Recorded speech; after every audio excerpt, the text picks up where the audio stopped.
See, the Maya, this is a personal calendar. How personal can a calendar be? Well, in the Mayan civilization, your first name was the name of the day that you were born. The Maya had this idea that being as you were spiritual, you had a choice of which day you became physical.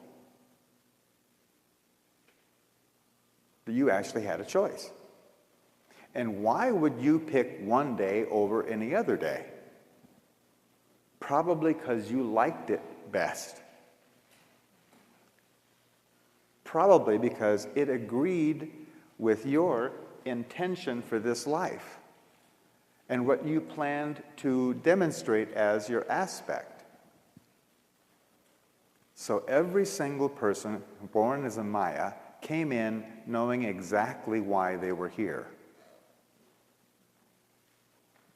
And everyone else in the society knew exactly why they were here. Wouldn't that have saved us a little bit of trouble?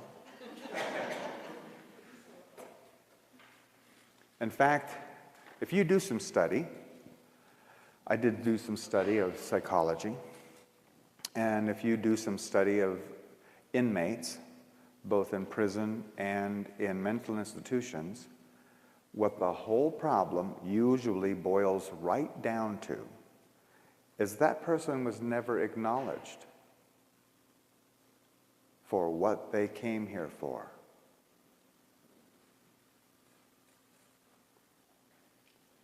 In a lot of cases, they were blamed, or something was, the reason you're here is to make me miserable, that kind of thing. What they didn't get was acknowledged for why they chose to be here. The Mayan civilization ran very successfully for 5,000 years with this information, all the way up until the Catholic Church showed up and completely destroyed their civilization. The Maya are still there, by the way. There's over 8 million Maya who are living in Guatemala and the Yucatan Peninsula in Mexico. 8 million. They're not extinct. Not a lot of them follow their ancient traditions anymore, but some do. Then there's another calendar, another Mayan calendar. This calendar was celebrated every single day. Every morning, there was celebrations. Yeah. Question. Yeah. Microphone, please. You just made a statement. I don't think so. Oh, there it goes. You just made a statement about 5,000 years. Yes. What are you basing that on? What kind of statement is that? What is that? The 5,000 years? Yeah. It was from the pre-classic, and then the classic period, and then the civilization crashed, and then went on into the post-classic period. So it was the blending of the Olmec and the Maya.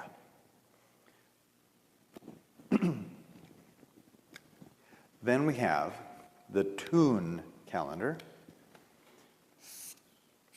The Tune. This calendar doesn't get talked about very much. Hasn't yet been talked about very much by the archaeologists. They talked about,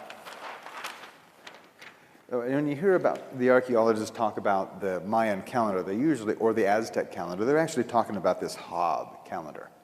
It's the one that they understood.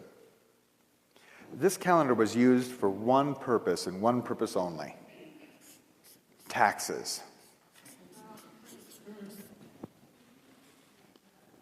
It was the bookkeeping calendar of the Maya. They were an agrarian society, and when could they pay their taxes? When the crops came in. So this calendar was used by the city-states for administration purposes. These two calendars, this was celebrated every day by every person, and this calendar was known as the divine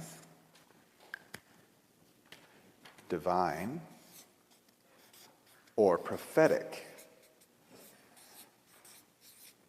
calendar of the Maya. Have you heard about the Mayan prophecies? and how phenomenally accurate they are and have been? This calendar, this tune calendar, is where those prophecies were generated. It is a 360-day calendar.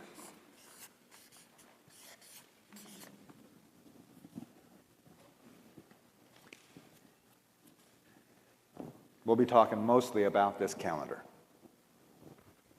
I'm going to show you a graphic of how these two work together. This is the 260-day calendar.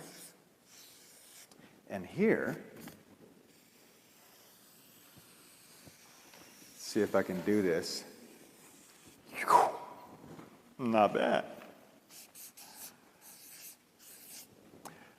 This is the Zolkeen, that's the tune, and each day on this calendar was like a tooth on a gear, like that. And there's 260 of them. And then over here, there's 360 days on that calendar. As this calendar turns in this direction, like that, it, in turn, revolves this calendar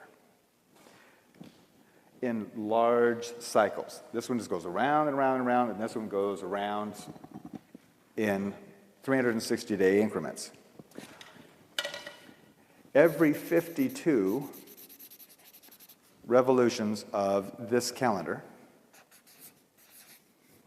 these two teeth match back up.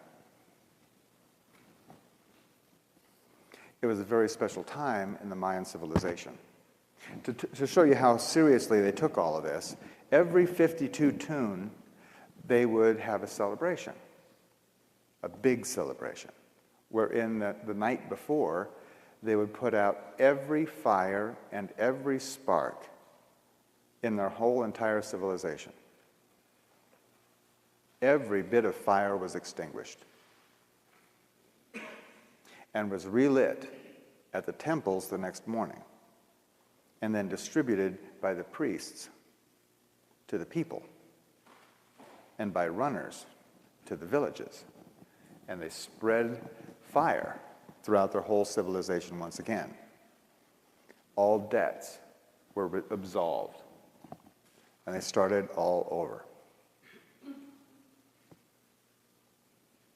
That's a big commitment, don't you think?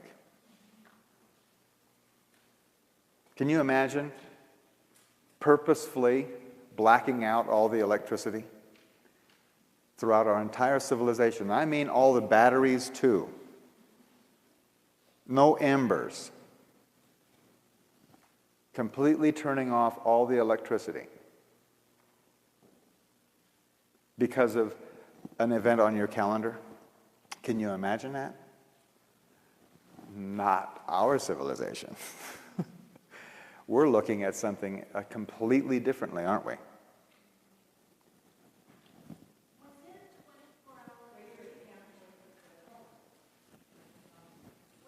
When they put out every single fire, was it a 24-hour period that they went from? Like, how long a period was it that you said, like, from, was it dawn to dusk or what?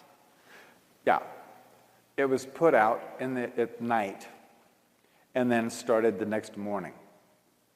All of them every fire was extinguished from like noon on. They put out all the fires, so that night there was no fire. Okay?